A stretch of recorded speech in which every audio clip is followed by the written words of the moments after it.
In the year 2005, the internet was really becoming a fresh and innovative routine of people's daily lives.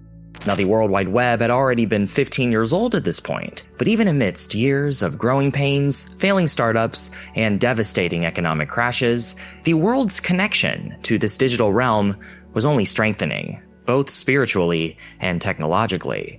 This is because the internet started to undergo a sort of reconstruction era following the dot-com bubble, which allowed it to completely change its utility and the way people perceived it. And by 2005, the results of this ongoing transformation materialized in ways that were astronomical. The number of online users finally reaches 1 billion. A video sharing website becomes a commercially viable proof of concept, and something called social media is really beginning to dominate the space. These innovations were all put together by new protocols, ambitious Flash websites, and a growing online culture that strove to do better and be better. It is these things that made 2005 a very special year for the internet. Today, we're going to talk about the technology, world events, and dynamics that helped shape this unique period for the internet that finalized the form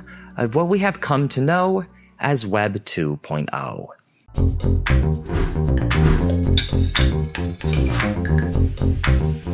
You know, as Abraham Lincoln once said, "Everyone is different." I got that quote off the internet, where gathering accurate and true information has never been easier. But this got me thinking, if someone says that they have made the web browser for everyone, then it's not truly for everyone, is it? Because we're all different. Then I thought of the browser that brought me here in the first place, Opera GX. It is specifically designed to provide a different experience for each person, giving users immense customization and the ultimate workflow. And for all you emos and goths at the Misfits table with your little Linux machines, Opera's got you covered too, as GX is now available on the Linux platform. No more virtual machines or having to buy an extra MacBook. It can all run natively on your device, and it can be done headache-free thanks to Opera GX's ad blocker. It just takes a couple of clicks, and now all those pop-ups and intrusive ads are gone. Except for this one.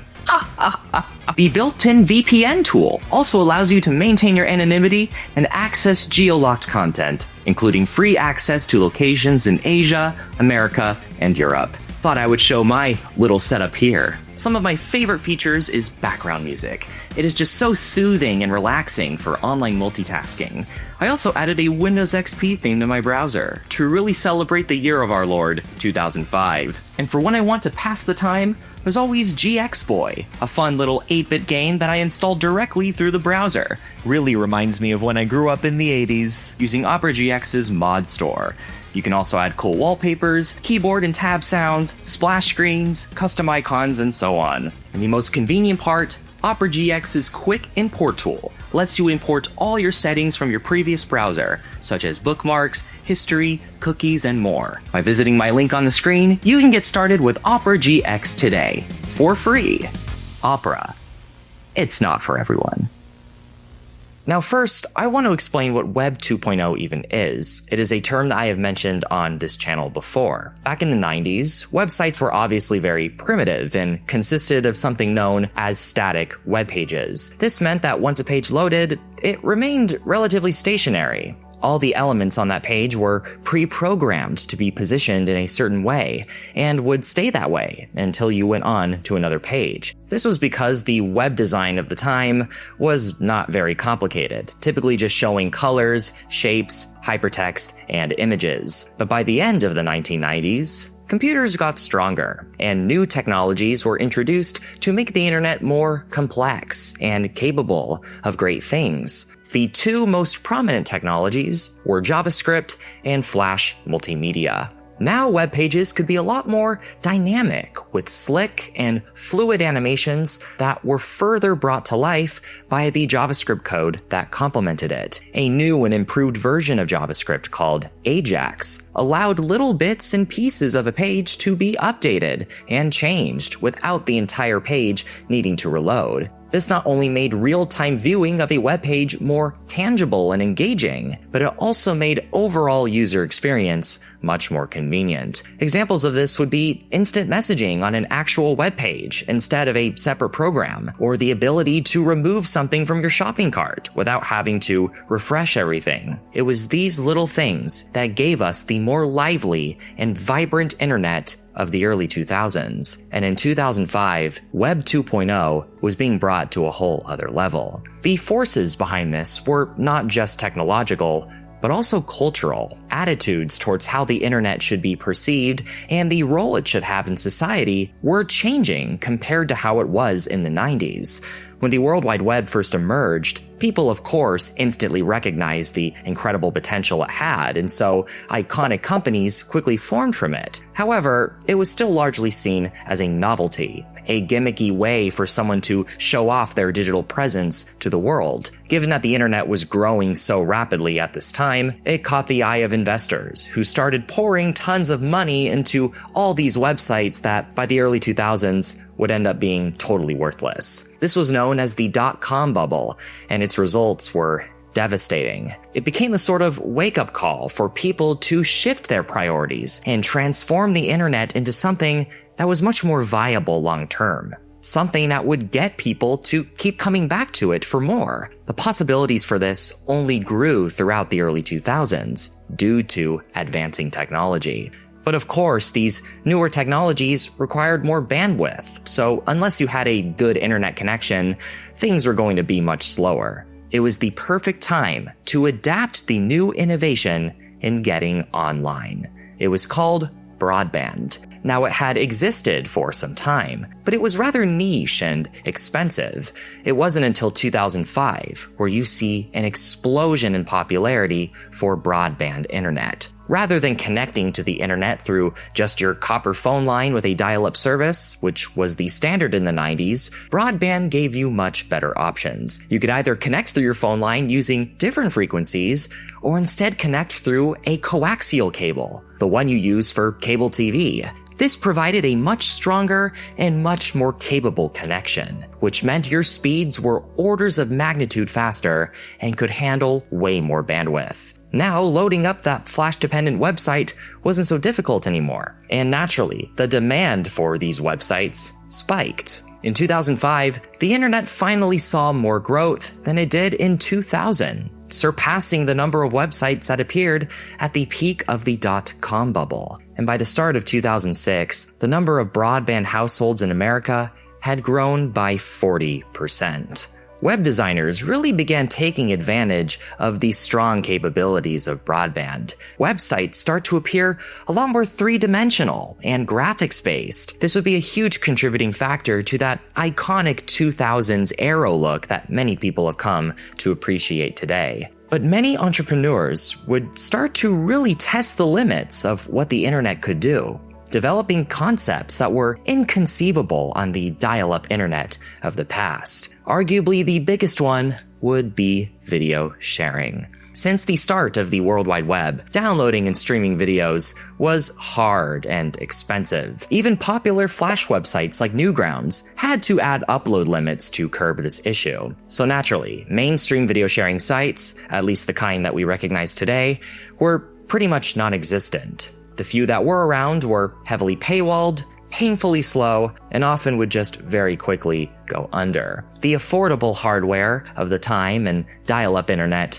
just wasn't built for it. But as broadband gave users more bandwidth and as hard drive space got larger and cheaper, the idea of hosting video long-term and for free was entering the realm of possibility. You could argue that these circumstances created a super narrow time window at the start of 2005 where the most successful video sharing website would have to be the one that came first. That site was of course called YouTube, and its unique design and approach to video sharing completely floored all the previous alternatives. Its pages were simple, it supported virtually all the mainstream video formats of the time, and it was free.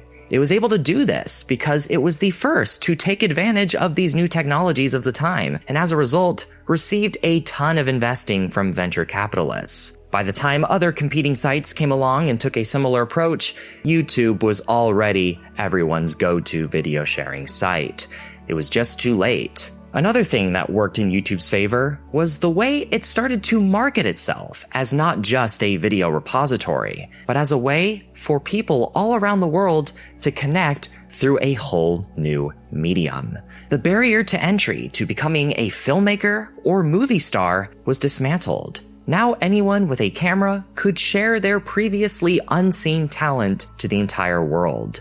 Because by 2005, people understood that the internet was much more than just communicating with someone over a network. The activity itself could have a personality and could be expressed through a variety of ways. The umbrella term for this concept would be known as social media. Now, social media websites did exist in the 90s, but it was different. Again, you had static web pages and archaic protocols and infrastructure that just created a lot of hurdles that often took away from a user's online experience. It just didn't have the immersion that it could have. With the social media boom of the 2000s, it was Web 2.0 that did all the heavy lifting. Because rather than just doing a blog post or posting some grainy pictures of yourself on the net, this advancement in technology allowed for people to really get much more personal.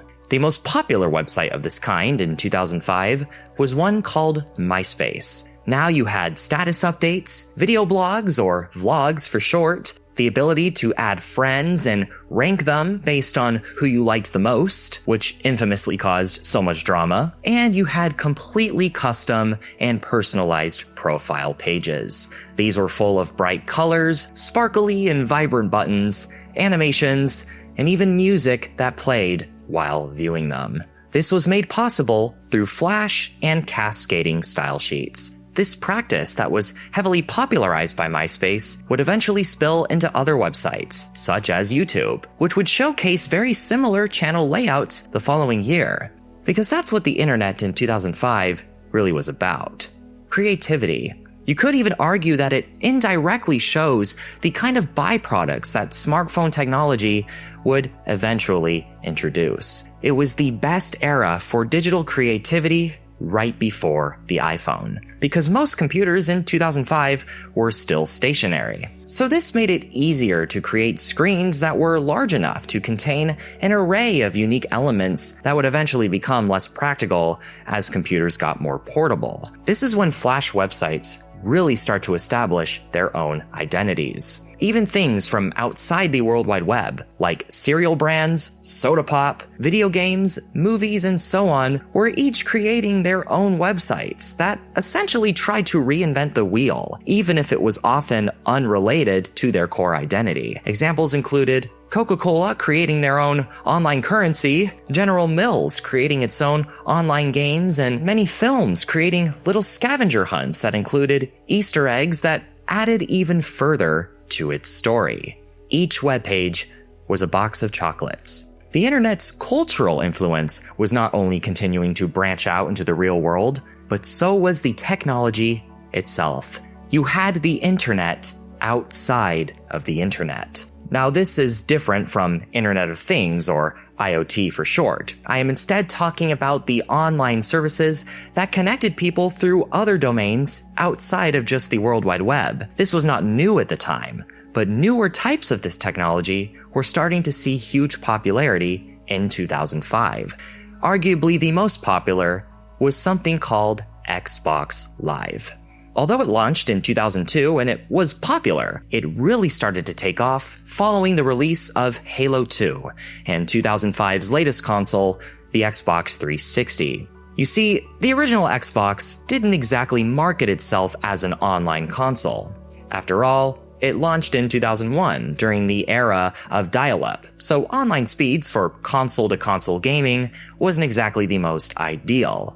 And this problem wasn't new. Earlier consoles with online multiplayer like the Sega Dreamcast often suffered significant lag and performance issues. But Xbox Live did something different. It used broadband. It could now rely on incredible amounts of bandwidth to make a gaming experience that was smooth and immersive. It was quite a big deal when it first launched, but in 2005, it was a household name. and it really boiled down to just marketing. I remember the Xbox 360 coming out, and I was an avid gamer on the original Xbox before that. However, I had never even heard of Xbox Live until all the hype surrounding the 360. Now, this is anecdotal, and I was very young at the time, but I imagine this was largely the experience many children in the early 2000s had with the Xbox and its integration with the internet.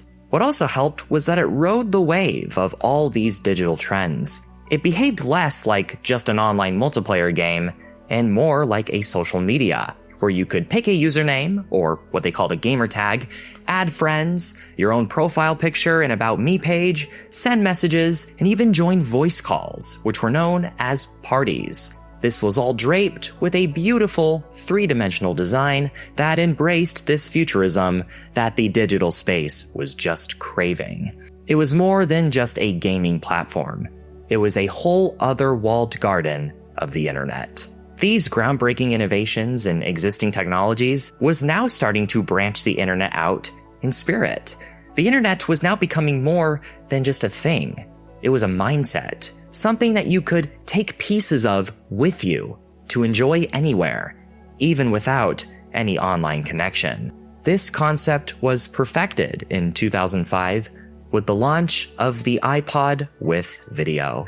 Now it wasn't just 1,000 songs in your pocket, but also movies, TV shows, and videos downloaded off the internet. With an abundance of bandwidth available at this time, and with peer-to-peer protocols like BitTorrent allowing for large files to be easily downloaded, people could download movies and shows off the internet using programs like LimeWire and then sync it all to their iPod to be enjoyed anywhere in the world. And many of these videos were from this new YouTube website. So now people could easily share their favorite clips with their friends, beyond through just an email attachment or link. My video iPod has a ton of old videos on it that were downloaded from YouTube. I wouldn't be surprised if many of those videos were now lost media, but its entire setup created a whole other medium of the shared experience. But despite all these remarkable breakthroughs, there were of course remnants of the 90s internet that were still present because they continued to be useful. For example, instant messaging was still all the craze, with AOL's AIM and MSN Messenger being everyone's programs of choice to connect with their friends and online buddies. Because it was still a much more convenient and cheaper alternative to text messaging on a cell phone, which often charged for every message that you sent, and cell phones were just not nearly as common then as they are now. However, there were still big improvements that were made to this instant messaging technology. You could now make online interaction even more personal and interactive by cashing in on this broadband technology with video chat. Thanks to programs like Skype, anonymity was now a choice, not just the only option available. People could now put a face to a name. This naturally helped make 2005 a time for the internet where people started to really value being the authentic version of themselves, and not just exclusively the idealized, often fictionalized online persona. So, people also wanted to have a place for them to share their more real side, essentially compartmentalize their online presence. This led to the growth of other social media platforms that focused on minimalism and authenticity. The one that was getting the most traffic at this time was a site called the Facebook. There were a few big things that really brought Facebook up to the very top: its unique spin on an already existing idea, its simplicity, and its mystique. Much like Xbox Live, it enhanced the social media experience by adding cool new features and by solving problems that people were often only subconsciously aware of. One of these features was the ability to tag people into photos, allowing you to further attach a name to a face. Also, let's not forget the poke feature. Additionally, Facebook was designed to provide a much closer connection to people. Unlike MySpace, where your presence was public, virtually anyone could visit your profile, Facebook pages were often only available for viewing to your friends, the people you added or accepted friend requests from, who were people you often already knew in real life. This was strengthened by the fact that Facebook started off as something only available on college campuses, so it was often just students and staff interacting with each other online. It was also much easier to be authentic when working with a design that was much cleaner and easier to navigate. The customization of sites like MySpace certainly was popular and a big part of their appeal, but sometimes it would get too busy. You would often run into a page that was either an eyesore or just contained bad code that didn't cause it to load properly, or even unleashed a virus on your computer. I've done a whole video about that. Also, it required a lot of embellishment on the user's end to create something really over the top, something that often wasn't truly them. With Facebook, you had a much simpler, uniform profile where realism was emphasized in a more professional setting. MySpace was for when you were in the mood to party. Facebook was for when it was time to be serious. Lastly, Facebook's appeal was largely from the fact that it was invite only. Everyone wanted to be part of this exclusive club and to feel special. Those who weren't yet invited were also dying to know about what was on the other side. And the fact that many educational institutions were participating and adding to the headcount only made this mystique more potent. Other websites were doing this too, such as Gmail, Google's new email service. It was a way for people to keep all their internet needs in just one place, on Google.com, which was everyone's go-to search engine at this time. They were essentially taking on the same approach Yahoo was taking back in the 90s. All these things worked together to make 2005 not just a turning point in the internet, but arguably one of the most important years in online history. It was the bridge between the old and new internet, and the year where things were about to rapidly change. All this amazing creativity would help develop the smartphone experience that we take for granted today by appearing in the form of apps. But it would also be greatly overshadowed by it. As smartphones got more popular, the minimalist design of sites like Facebook would take over, as that was much easier to work with on a small screen, which would even further push those websites into the mainstream. It is also at this time where people are ditching the old customs of corporate web browsing and instead migrating to more decentralized and secure environments, like Firefox. Things were about to move at a pace that many of us probably weren't prepared for, but that uncertainty made it all the more exciting. If you would like to learn more about other milestone years for the internet, you can find another video right here, as well as related videos in the description. Be sure to also check out my second channel all about the history of the Beatles. A special thanks to my Patreon supporters. Check out patreon.com/nationsquid for ad-free videos and exclusive content. You can always buy me a coffee too. Thank you for watching, everyone.